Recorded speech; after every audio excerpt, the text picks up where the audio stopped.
The third company I'm going to be analyzing is Microsoft. Microsoft is an American multinational company founded in 1975. It produces computer software, consumer electronics, personal computers, and cloud-based services. Microsoft offers a wide range of products, including hardware and software products, cloud-based services. Hardware production includes computer devices, tablets, smartphones, Xboxes. Software productions includes server, operating systems, and basic software, which is what they started the company with. Microsoft is highly diversified, which it achieves through acquisitions and strategic partnerships. Recently, it acquired Nokia's devices and services division to re-enter the smartphone hardware segment. In total, Microsoft has over 101 products, services, and apps. Microsoft has office locations around the world. In total, it has 177 offices in 96 countries. As of 2021, the company had over 182 employees in all of its global offices. Microsoft's strategy. So Microsoft has a broad differentiation as its strategy. Its products are unique in features such as software applications meant for business organizations. Microsoft uses cost leadership strategies, which it gains competitive advantages by lowering cost. I used market-oriented cost strategy. So some of the executive leaders for Microsoft would be Satya Nadella, the CEO, Brad Smith, the president and vice chairman, and then you have Amy Hood as executive VP and CFO. The board of directors are Satya Nadella, the CEO, John Thompson, the independent director, and then you have Reid Hoffman, the member, Hugh Johnston, a member, and then Terry List as another member. Shareholders and competition for Microsoft would be the top shareholders of Microsoft include Satya Nadella, the CEO, the Vanguard Group Incorporated, BlackRock Incorporated, and Bradford L. Smith. Microsoft is a formidable brand and market leadership in operating systems segment and sizable portion in cloud-based services. The company is in its maturity stage. However, innovation has set new products which have placed the company in growth cycle. Microsoft is one of the biggest companies by valuation with a $2.156 trillion as of 2021, and it's still growing. It will continue winning and gaining market share with its innovative devices and services. Its stock indicates a very strong buy option. So now we're going to go on to cash flow evaluation. In 2017, we had over $39 billion in operating cost and $8.4 billion in financing. And in 2021, we're up to $76 billion in operating cost and $48.49 billion in financing. The fourth company we're going to talk about is Realogy Holdings. Realogy Holdings is a real estate and relocation service company. It owns and franchises several real estate companies, including Century 21, Better Homes and Garden Real Estate, Coldwell Banker Commercial, Corcoran, and Sotheby's International Realty. Realogy is a franchise company that owns a real estate, relocation service, title, and settlement services globally. In 2020 alone, Realogy facilitated over 1.4 million home transactions.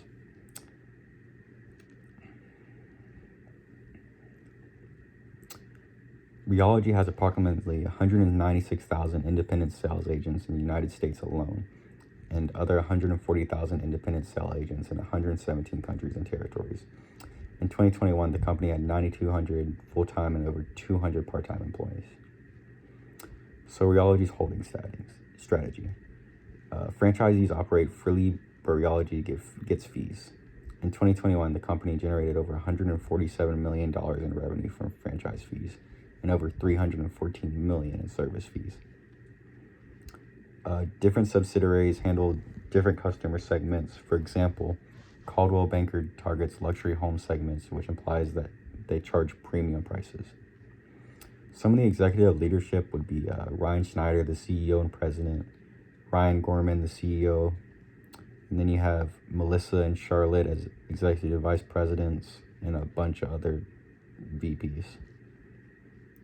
On the board of directors, you have Michael Williams, chairman of the board, Ryan Schneider, director and CEO. And then you have a bunch of independent directors, which is pretty common for this size company. Shareholders and competition. Major shareholders include individual investors, hedge funds, or other corporations. Main shareholders at Realty Holdings include the Vanguard Group. That's a common name here. I guess they invest in everybody. BlackRock Fund Advisors, Southeastern Asset Management Incorporated, and Fidelity Management and Research Corporation. Rheology is a mature business. It has been operating since 2006 and has mastered market trends and customer demands. The company has a capitalization of $2.2 billion, and the long-term outlook of the company is to buy and hold. However, the short term is bleak, and the stock price has decreased over 5% in just 4 years. So when we're talking about cash flow evaluations, we have kind of small amounts compared to the other companies. We have, in 2017, we have just $500 million in operating and $530 million in financing. And then up in 2021, we got all the way up to $750 million in operating with $400 million in financing. So they're not having to leverage as much. The fifth company we're going to be talking about is Hecla Mining. Hecla is the oldest publicly listed mining company in the U.S. It is the largest primary silver producer in the country. It also mines other precious metals like gold. Hecla mines and processes silver, gold, and other precious metals in the United States and also in Mexico. Precious metals are usually viewed as diversification tools for investors. Hecla Mining owns several subsidiaries which provide precious and base metals globally. Hecla Mining is headquartered in Idaho, but the sister office is in Vancouver, British Columbia. Strategy. Hecla operates mines safely by promoting a deeply rooted value-based culture and leveraging mining skills developed over the years. The company uses cost leadership strategies by becoming a low-cost producer of gold and silver products. The prices of Hecla's products are marketing-oriented and largely determined by demand of commodity and prevailing conditions. The company has approximately 1,600 employees. So now we're down to the executives for the company. We have Phillips Baker as president and CEO. We have Lauren Roberts as senior VP and COO. And then we have a broad list of senior vice presidents of maybe 10 people. And then we're talking about board of directors. We have Ted Crumley as chairman, Phillips S. Baker as director, and then 7 other directors. Shareholders and competition. Top owners of Hecla Mining include the Vanguard Group, obviously, Van Eck Associates Corporation, BlackRock Fund Advisors, Dimensional Fund Advisors LP, and SSGA Funds Management. Mutual fund holders make up 45.83% of shareholders, while individuals and other institutions have 2.62% and 17% ownership, respectively. Hecla Mining could be in the last stages of its maturity phase. The company is fairly valued with a potential to stay up on top for the longer. So now we have a cash flow evaluation for Hecla. So in 2017, we had $225 million in operating expenses and just $12 million in financing. And in 2021, we're actually down to $180 million in operating and we're up $19 million in financing.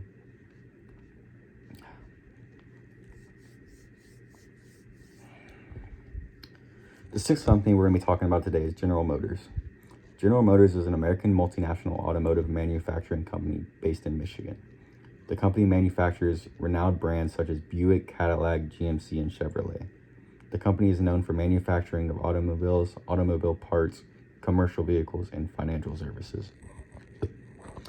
The first 3 products make up the automotive products, while financial services include loans and related transactions for customers who want to buy the company's products. Strategy. GM has a limited product diversification. However, it has a wide variety of products, including brands, types, and models of automobiles. Overall, GM has 122 locations across the U.S. Currently, it has 396 facilities on 6 continents. What makes the company unique is products that are attractive on the basis of features, brand image, quality, and related variables. With its 150,000 employees worldwide, GM stands as one of the leading employers globally. Executive leadership, we got a lot here. We have Mary T. Barra as chair and CEO. We have Daniel E. Bursay as senior vice president. And then we have Julian Blissett as executive vice president. And then we have a bunch of executive vice presidents. Shareholders and competition. Major shareholders of GM include BlackRock Fund Advisors, Berkshire Hathaway, Harris Associates LP, and SSGA Funds Management. GM has corporate advantage due to its lean business model and cost leadership. The company is at its maturity stage. Its brands are well known and commands customers loyally. Valuation metrics show that GM may be undervalued. It would make a good pick for investors to buy and hold. Currently, the company has a market cap of $68 billion. Cash flow evaluation. So in 2017, we have $17.3 billion in operating expenses and $12 billion in financing. In 2021, we're down 15.1 in operating and just 1.7 billion in financing.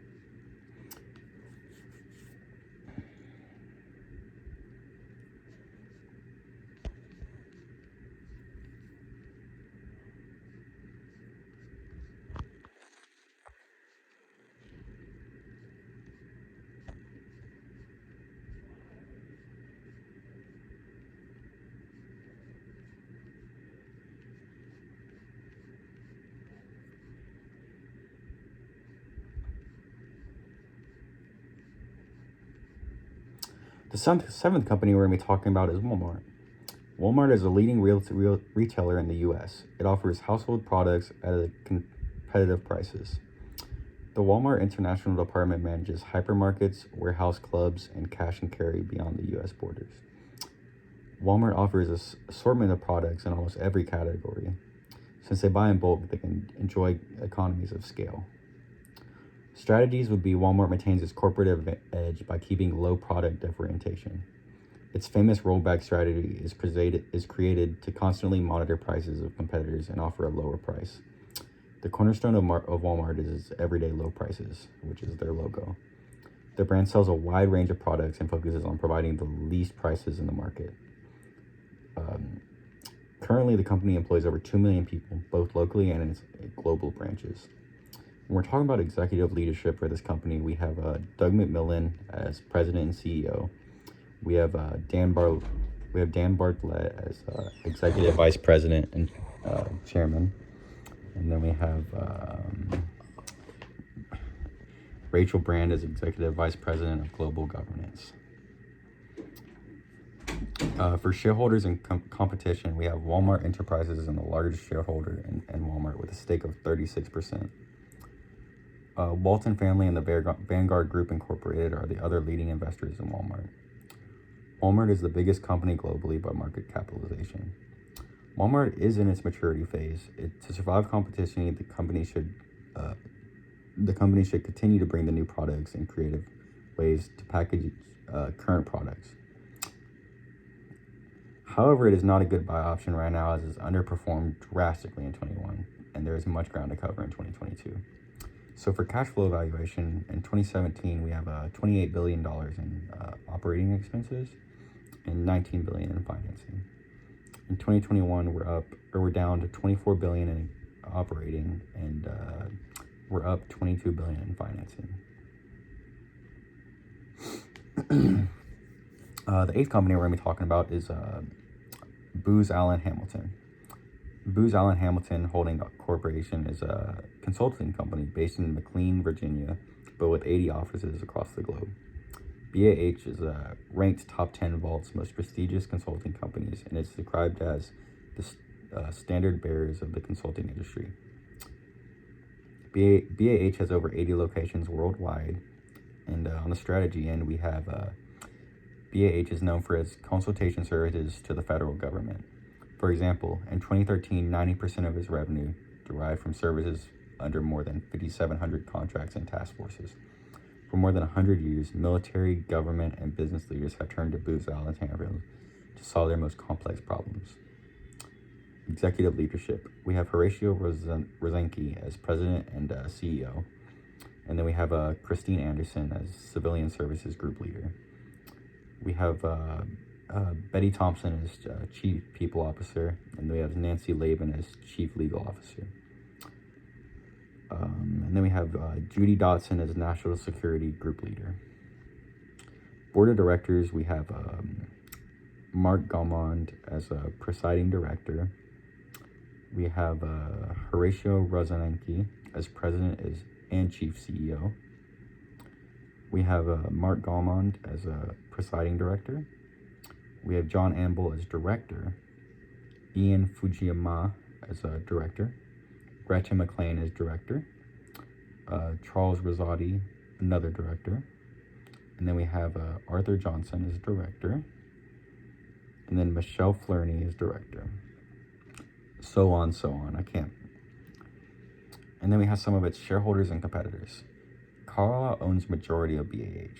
Other companies that have shareholders in BAH include Vanguard Group Incorporated, BlackRock Fund Advisor, Black Creek Investment Management, and SSGA Funds Management. As a major player in the consulting industry, BAH ranks just down Deloitte and McKinsey. However, its involvement with federal agencies and institutions gives it a competitive edge over other firms. BAH is at its maturity stage. It is secures a sizable market portion and keeps expanding its operations to increase revenue stream, and the company's valuation is as lowest as the stock is slightly undervalued. In long-term perspective, investors should buy and hold. So now we have the cash flow valuation. In 2017, we have $380 million in operating expenses, $300 million in investing, and then $500 million in financing. In 2020, we see a drastic drop-off down to $89 million in operating, $128 million in investing, and just $3 million in financing. But things ramped up in 2021, where we had $700 million in operating and $364 million in financing. The ninth company we're going to be talking about is JP Chase. This is a multinational investment bank and financial services holding company headquartered in New York. The subsidiaries include Chase Bank, JP Morgan Equity Holdings. JP Chase has over $2.6 trillion in operating globally. The company products and services include asset management, banking commodities, credit cards, private equity, mortgage loans, mutual funds, insurance, etc. JP Chase is a highly diversified with operations spread across the world. It provides consumer banking, commercial banking, and financial services. JP Morgan is the largest bank in the world with assets of over $2.6 trillion. It operates in over 100 countries with more than 240,000 employees. Business strategy. So for JP Morgan, it's a merger in between two companies, which brings consolidation of multiple cultures. JP Chase focuses on providing quality products and services by combining its business and policy expertise. Its 4 pillars of opportunity include jobs, skills, small business expansion, neighborhood revitalization, and financial stability. JP Morgan offers several